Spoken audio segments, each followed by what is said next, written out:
വാർത്തകൾ വിശദമായി. മൂന്നാർ ഭൂപ്രശ്നത്തിൽ എല്ലാ കക്ഷികളുടെയും ആവശ്യപ്രകാരമാണ് സർവകക്ഷി യോഗം വിളിച്ചതെന്ന് മുഖ്യമന്ത്രി പിണറായി വിജയൻ. മുൻ യോഗങ്ങളുടെ തീരുമാനങ്ങൾ നടപ്പാക്കുന്നത് വിലയിരുത്തുമെന്നും മുഖ്യമന്ത്രി പറഞ്ഞു. അപ്പോൾ ഇതെല്ലാം കൊണ്ട് ഏറെക്കുറെ ഇടുക്കിയിലെ പ്രശ്നങ്ങൾ പരിഹൃതമായി വരുന്നു എന്നുള്ളൊരു ധാരണയിലാണ് സർക്കാർ നിന്നിരുന്നത്. അപ്പോഴാണ് അടുത്ത ദിവസങ്ങളിലായിട്ട് 2 നിവേദനങ്ങൾ ഇടുക്കിയിൽ നിന്ന് ലഭിച്ചത്. ഈ മെമ്മോറാണ്ടത്തിൽ മൂന്നാറിലെ ബന്ധപ്പെട്ട രാഷ്ട്രീയ പാർട്ടികളുടെയും ജനപ്രതിനിധികളുടെയും യോഗം വിളിച്ചു ചേർക്കണമെന്നും ആവശ്യമുണ്ടായിരുന്നു. അതിൻ്റെ കൂടി അടിസ്ഥാനത്തിലാണ് ഇത്തരമൊരു യോഗം വിളിച്ചു ചേർക്കാൻ തീരുമാനിച്ചത്. ഇതിൽ ഒപ്പിട്ടവരിൽ മണ്ഡലം MLA ഉണ്ട്, ഒരു പ്രദേശത്തെ മുഴുവൻ രാഷ്ട്രീയ പാർട്ടി പ്രതിനിധികളുണ്ട്, ഗ്രാമ, ബ്ലോക്ക്, ജില്ലാ പഞ്ചായത്ത് ജനപ്രതിനിധികളുണ്ട്, വ്യാപാര സംഘടനാ പ്രതിനിധികൾ. ഇവരെല്ലാം തിരുവനന്തപുരത്ത് വന്ന് കൂട്ടായി നിവേദനം നൽകിയ പ്രശ്നം അത് സർക്കാർ ഗൗരവമായിട്ട് മനസ്സിലാക്കുന്നതിൻ്റെ ഭാഗമായിട്ടാണ് ഇത്തരമൊരു യോഗം വിളിക്കുന്നതിന് ഇടയായത്. ഇതോടൊപ്പം തന്നെ ഈ പ്രശ്നവുമായി ബന്ധപ്പെട്ട് ഇടുക്കിയിലെ പൊതുവായ പ്രശ്നങ്ങളെ മുൻനിർത്തി ഇടതുപക്ഷ ജനാധിപത്യ മുന്നണി ഇടുക്കി ജില്ലാ കമ്മിറ്റിയുടെ നിവേദനവും തുടർന്ന് ലഭിക്കുകയുണ്ടായി. മൂന്നാർ ഭൂപ്രശ്നത്തിൽ മുഖ്യമന്ത്രി വിളിച്ചു ചേർത്ത സർവകക്ഷി യോഗം അവസാനിച്ചു. റവന്യൂ മന്ത്രി ഇ ചന്ദ്രശേഖരൻ യോഗത്തിൽ പങ്കെടുത്തില്ല.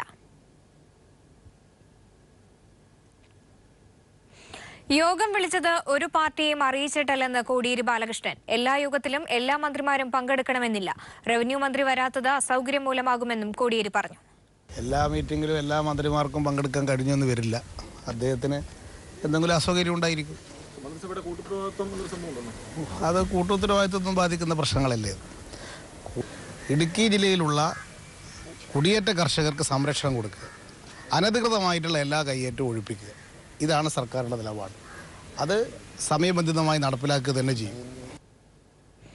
മൂന്നാറിൽ കയ്യേറ്റം ഒഴിപ്പിക്കൽ നിയമാനുസൃതമായി തുടരുമെന്ന് റവന്യൂ മന്ത്രി. പ്രതിപക്ഷം പറയുന്നത് അവരുടെ അഭിപ്രായമെന്നും മന്ത്രി. മൂന്നാർ യോഗം അപ്രധാനമെന്ന് താൻ പറഞ്ഞിട്ടില്ലെന്നും യോഗത്തിൽ നിന്നും വിട്ടുനിൽക്കുന്നത് മറ്റു പരിപാടികൾ മൂലമാണെന്നും മന്ത്രി പറഞ്ഞു. ഇപ്പോൾ പങ്കെടുക്കുന്ന പരിപാടി 3 മാസം മുൻപ് തീരുമാനിച്ചതാണെന്നും മന്ത്രി കൂട്ടിച്ചേർത്തു. കോട്ടയത്തെ അധ്യാപകരുടെ പരിപാടി പങ്കെടുക്കാൻ വന്നതാണ്. അതല്ലാത്ത വേറെ ഒരു കാര്യമില്ല. അതിൻ്റെ കൂട്ടത്തിൽ നമ്മുടെ അഡീഷണൽ അഡ്വക്കേറ്റ് ജനറലുമായി ഒരു നിയമപ്രശ്നം ചർച്ച ചെയ്യാൻ വേണ്ടിയായിരുന്നു.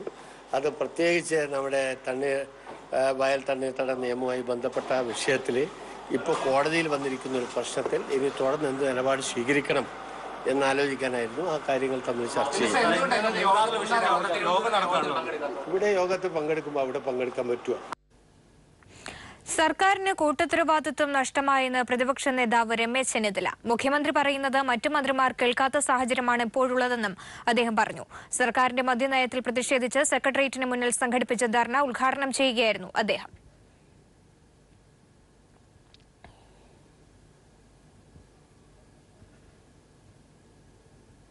നഷ്ടപ്പെട്ടിരിക്കുന്നു. മുഖ്യമന്ത്രി പറഞ്ഞാൽ മന്ത്രിമാർ കേൾക്കില്ല. മുഖ്യമന്ത്രി വിളിച്ചാൽ മന്ത്രിമാർ യോഗത്തിൽ പങ്കെടുക്കില്ല. കേരളത്തിന്റെ ചരിത്രത്തിൽ ആദ്യമായിട്ടാണ് മുഖ്യമന്ത്രി വിളിച്ച യോഗത്തിൽ നിന്ന് റവന്യൂ മന്ത്രി മാറി നിൽക്കുന്നത് എന്ന് പറയുമ്പോൾ ഈ സർക്കാരിന് ഏകസ്വരം നഷ്ടപ്പെട്ടിരിക്കുന്നു എന്നുള്ളതല്ലേ? സർക്കാരിന്റെ കൂട്ടുത്തരവാദിത്വം തകർന്നു എന്നുള്ളതല്ലേ? നടി ആക്രമിക്കപ്പെട്ട ദിവസം സംവിധായകൻ ലാലിന്റെ വീട്ടിലെത്തിയ PT തോമസ് MLAയുടെ ചെയ്തികൾ സംശയാസ്പദമാകുന്നു. ആക്രമണ ദിവസത്തെ PT തോമസിന്റെ ഇടപെടലുകൾ പ്രതികളെ രക്ഷിക്കാൻ സഹായിച്ചുവെന്ന നിഗമനം. PT തോമസിന്റെ ചെയ്തികളും അന്വേഷണ സംഘത്തിന്റെ നിരീക്ഷണത്തിലെന്ന് സൂചന. കൊച്ചിയിൽ നടിക്ക് നേരെ ആക്രമണമുണ്ടായതിനു ശേഷം നടൻ ലാലിന്റെ വീട്ടിലെത്തിയ PT തോമസ് നടിയുടെ വാഹനത്തിന്റെ ഡ്രൈവറായിരുന്ന മാർട്ടിന്റെ ഫോണിൽ നിന്നുമാണ് പൾസർ സുനിയെ വിളിച്ചിരുന്നത്. ഇങ്ങനെ പൾസർ സുനിയെ PT തോമസ് വിളിച്ചതെന്തിന്? PT തോമസ് എന്തുകൊണ്ടാണ് സ്വന്തം ഫോണിൽ നിന്നും പൾസർ സുനിയെ വിളിക്കാതിരുന്നത്?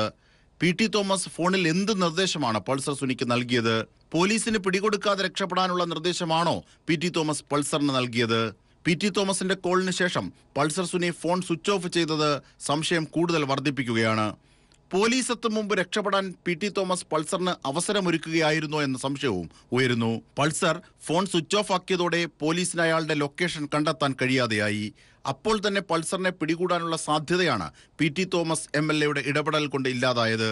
അതോടെ പൾസർ സുനിക്ക് രക്ഷപ്പെടാനും ഫോൺ നശിപ്പിക്കാനും അഭിഭാഷകരെ കണ്ട് പുതിയ തന്ത്രങ്ങൾ മെനയാനും സമയം ലഭിച്ചു. ആ രാത്രി തന്നെ പൾസർ സുനി പിടിയിലായിരുന്നുവെങ്കിൽ സംഭവത്തിന് പിന്നിൽ പ്രവർത്തിച്ചവരെ വ്യക്തമാകുമായിരുന്നു. ക്രിമിനലിനെ സഹായിച്ച PT തോമസിന്റെ നടപടി ആരെ രക്ഷിക്കാനാണെന്ന ചോദ്യമാണ് ഉയരുന്നത്. ഇതൊക്കെ പോലീസിന്റെ അന്വേഷണത്തിൽ ഉണ്ടാകുമെന്നാണ് ഏറ്റവും പുതിയ സൂചനയും. News desk people TV news. നടി ആക്രമിക്കപ്പെട്ട കേസുമായി ബന്ധപ്പെട്ട് കാക്കനാട് മാവേലിപുരത്തെ വ്യാപാര സ്ഥാപനത്തിൽ അന്വേഷണ സംഘം റെയ്ഡ് നടത്തി. നടി കാവ്യ മാധവന്റെ ഓൺലൈൻ വ്യാപാര സ്ഥാപനമായ ലക്ഷ്യയുടെ ഓഫീസിലാണ് അന്വേഷണ സംഘം പരിശോധന നടത്തിയത്. നിർണായകമായ പല തെളിവുകളും അന്വേഷണ സംഘത്തിന് ലഭിച്ചതായാണ് വിവരം. ശബരിമലയിലെ കൊടിമരം കേടുവരുത്തിയ സംഭവം പ്രതികൾ നൽകിയ മൊഴി തെറ്റ്. കൊടിമരത്തിൽ മെർക്കുറി ഒഴിക്കുന്ന ആചാരം ആന്ധ്രയിൽ ഇല്ലെന്നും ഭൂമിയിൽ സമർപ്പിക്കുന്ന ആചാരമുണ്ടെന്നും ആന്ധ്രയിൽ പോയ പ്രത്യേക അന്വേഷണ സംഘത്തിന്റെ കണ്ടെത്തൽ. പ്രതികളെ പോലീസ് കസ്റ്റഡിയിൽ വാങ്ങി വീണ്ടും ചോദ്യം ചെയ്തേക്കും. കേന്ദ്ര സർക്കാരിന്റെ പുതിയ GST സമ്പ്രദായത്തെ സ്വർണ്ണ വ്യാപാരികൾ സ്വാഗതം ചെയ്യുന്നതായി Malabar gold and diamonds chairman MP Ahammed. GST നിലവിൽ വരുന്നതോടെ നികുതി വെട്ടിപ്പ് തടയാൻ സാധിക്കുമെന്നും അത് ഈ മേഖലയിൽ കൂടുതൽ മത്സരത്തിന് വഴിവെക്കുമെന്നും കള്ളക്കടത്ത് തടയാൻ സാധിക്കുമെന്നും അദ്ദേഹം പറഞ്ഞു. സ്വർണ്ണ വ്യാപാര മേഖലയിൽ 100% സ്വാഗതം ചെയ്തു. ഞങ്ങളെ സംബന്ധിച്ചിടത്തോളം വളരെ നല്ലൊരു സിസ്റ്റമാണിത്. സ്വർണ്ണ മേഖലയിൽ ഉണ്ടായിരുന്ന വലിയൊരു പ്രതിസന്ധി ഇതിൻ്റെ പാരലൽ ബിസിനസ്സാണ്. അൺഅക്കൗണ്ട് ബിസിനസ്സും അൺഒഫീഷ്യൽ ബിസിനസ്സായിരുന്നു. GST വരുന്നതോടുകൂടി അത് ഘട്ടം ഘട്ടമായിട്ട് പൂർണ്ണമായിട്ടും അൺഅക്കൗണ്ടിങ് ബിസിനസ് ഇല്ലാതാവും. ഈ അൺഅക്കൗണ്ടിങ് ബിസിനസ് ഇല്ലാതാകുന്നതോടുകൂടി ഒരു നല്ലൊരു പ്ലാറ്റ്ഫോം നിലവിൽ വരും. കൊച്ചിയിൽ മത്സ്യബന്ധന ബോട്ടിൽ കപ്പലിടിച്ച സംഭവത്തിൽ ആംബർ എൽ എന്ന കപ്പലിന്റെ ക്യാപ്റ്റൻ അടക്കം 3 പേരെ അറസ്റ്റ് ചെയ്തു. ഇന്നലെ രാത്രിയോടെയാണ് കോസ്റ്റൽ പോലീസ് ഇവരെ കസ്റ്റഡിയിലെടുത്തത്. 3 പേരെയും ഇന്ന് എറണാകുളം CJ കോടതിയിൽ ഹാജരാക്കും. പുതിയ മദ്യനയത്തിന്റെ ഭാഗമായി സംസ്ഥാനത്ത് ബാറുകൾ തുറന്നു തുടങ്ങി. ഇതുവരെ 60 ബാറുകൾക്ക് മാത്രമാണ് അനുമതി. മദ്യനയത്തിന്റെ ഭാഗമായി വ്യാപകമായി മദ്യം ഒഴുകുമെന്ന പ്രചരണം ഇതോടെ പൊളിഞ്ഞു. പൂട്ടിപ്പോയ 798 ബാറുകളിൽ 100-ൽ താഴെ മാത്രമാണ് ലൈസൻസ് പുതുക്കുന്നത്. എയർ ഇന്ത്യയെ സ്വകാര്യവൽക്കരിക്കാനുള്ള നീക്കത്തിൽ നിന്നും കേന്ദ്ര സർക്കാർ പിന്തിരിയണമെന്ന് CPIM. രാജ്യതാൽപര്യത്തിന് വിരുദ്ധമായ കേന്ദ്ര സർക്കാരിന്റെ സ്വകാര്യവൽക്കരണ നയത്തിന്റെ ഭാഗമായാണ് എയർ ഇന്ത്യ വിൽപ്പനയെന്നും CPIM പോളിറ്റ് ബ്യൂറോ കുറ്റപ്പെടുത്തി. സ്വകാര്യ കമ്പനികളെ സഹായിക്കുന്നതാണ് കേന്ദ്ര സർക്കാരിന്റെ തീരുമാനമെന്നും PB ചൂണ്ടിക്കാട്ടി. കാസർഗോഡ് മഞ്ചേശ്വരം മുസോടി കടപ്പുറത്ത് കടലാക്രമണം രൂക്ഷമായി തുടരുന്നു. കടലെടുത്തതിനെ തുടർന്ന് റോഡും വീടുകളും തകർന്നു. ദിവസങ്ങൾ പിന്നിട്ട കടലാക്രമണം രൂക്ഷമായി തുടരുന്നതിനാൽ തീരത്തെ 10ഓളം കുടുംബങ്ങളെ സുരക്ഷാ കേന്ദ്രത്തിലേക്ക് മാറ്റി. കോഴിക്കോട് ഭവൻസ് ലോ കോളേജിലെ വിദ്യാർത്ഥി സമരത്തിന് പരിഹാരമായില്ല. നിരാഹാര സമരം 13ാം ദിവസത്തിലേക്ക് കടന്നു. സമരം കണ്ടില്ലെന്ന് നടിച്ചാൽ വിദ്യാർത്ഥികൾക്കൊപ്പം DYFI അണിചേരുമെന്ന് DYFI അഖിലേന്ത്യാ പ്രസിഡന്റ് മുഹമ്മദ് റിയാസ് പറഞ്ഞു.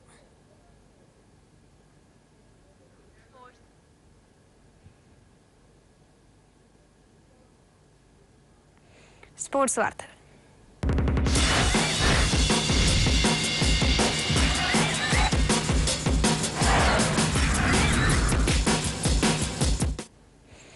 കേരള ബ്ലാസ്റ്റേഴ്സിന്റെ പുതിയ ടീം അംഗങ്ങളെ സംബന്ധിച്ച് ധാരണയായിട്ടില്ലെന്ന് ബ്ലാസ്റ്റേഴ്സ് CEO വരുൺ ത്രിപുരാനേനി.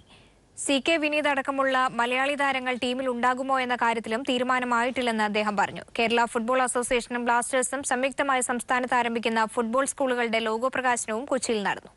അടുത്ത സീസണിൽ കേരള ബ്ലാസ്റ്റേഴ്സിന്റെ നിലവിലെ ടീമംഗങ്ങളിൽ 1-2 പേരെ നിലനിർത്തുമെന്ന് ബ്ലാസ്റ്റേഴ്സ് CEO വരുൺ ത്രിപുരാനേനി പറഞ്ഞു. പുതിയ ടീം സംബന്ധിച്ച് ചർച്ചകൾ നടന്നുവരികയാണ്. CK വിനീത് അടക്കമുള്ള മലയാളി താരങ്ങൾ ടീമിലുണ്ടാകുമോ എന്ന് പറയാൻ കഴിയില്ല. ലേലത്തിലൂടെയാകും മലയാളി താരങ്ങളടക്കം ടീമിൽ പ്രവേശിക്കുകയെന്നും അദ്ദേഹം പറഞ്ഞു. Actually, there's been a lot of discussions on the player guidelines. When it comes to domestic players, there is restriction because there will mostly be, there could be a draft potentially. So when there's a draft, there's very little the club can do. Vineet's done really well for us last season. But again, as I said, we've just got our player guidelines. പുതിയ കായിക താരങ്ങളെ വളർത്തിയെടുക്കുക എന്ന ലക്ഷ്യത്തോടെ Kerala ബ്ലാസ്റ്റേഴ്സും Kerala football അസോസിയേഷനും സംയുക്തമായി എല്ലാ ജില്ലകളിലും football സ്കൂളുകൾ തുടങ്ങാനും തീരുമാനിച്ചു. 25 സ്കൂളുകളാണ് അംഗീകാരമുള്ള കോച്ചുകളുടെ പരിശീലനത്തിന് കീഴിൽ ആരംഭിക്കുക. കേരള ബ്ലാസ്റ്റേഴ്സ് ഫുട്ബോൾ സ്കൂളിന്റെ ലോഗോ പ്രകാശനം KFA പ്രസിഡന്റ് KMA മേത്തറും വരുൺ ത്രിപുരാനിനെയും ചേർന്ന് നിർവഹിച്ചു. 10, 12, 14, 16 വയസ്സ് പ്രായപരിധിയിൽ തരംതിരിച്ചാകും സ്കൂൾ പ്രവേശനം. ഫുട്ബോൾ ലീഗിൽ നിന്നും സ്കൂളുകളിൽ നിന്നും തിരഞ്ഞെടുക്കപ്പെടുന്ന പ്രതിഭകൾക്ക് പ്രത്യേക വികസന കേന്ദ്രങ്ങളും ആരംഭിക്കും. ഈ വർഷം തന്നെ 5 കേന്ദ്രങ്ങൾ തുടങ്ങാനാണ് പദ്ധതി. News bureau, Kochi.